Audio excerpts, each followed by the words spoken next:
Guys, gagawa tayo ng pandesal. Pang ano lang, pagkain lang kasi gusto ko kumain kasama ang noodles. Ang ano, ganyan lang, bilog-bilog lang siya.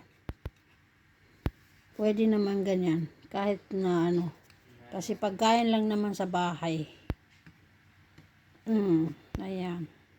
So guys, ito na yung ating simpleng pagkain guys. Noodles na merong cucumber na may tubig. Tapos meron tayong itlog. Yung itlog, refry ang pagkaluto ko dyan, masunog na.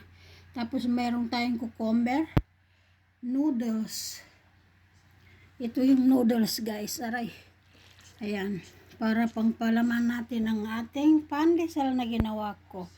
Ito po yung ating almusal for today's video guys. Gumawa ko ng pang-almusal kasi para naman.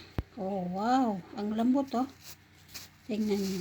Ganyan lang kasimple gumawa ng pandesal guys. Ganyan. Pandesal. Bilog-bilog lang siya kasi hindi naman siya ibibenta kasi kakainin lang naman. So, ayan guys. Kain po tayo guys. Ito ay papalamaan ko ito sa aking pandesal. O diba?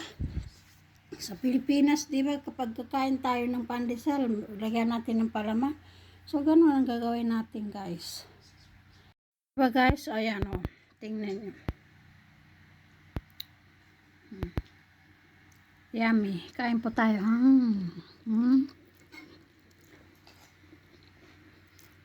Meron pa sabaw. So, ayan, guys. Kain po tayo. Bye-bye.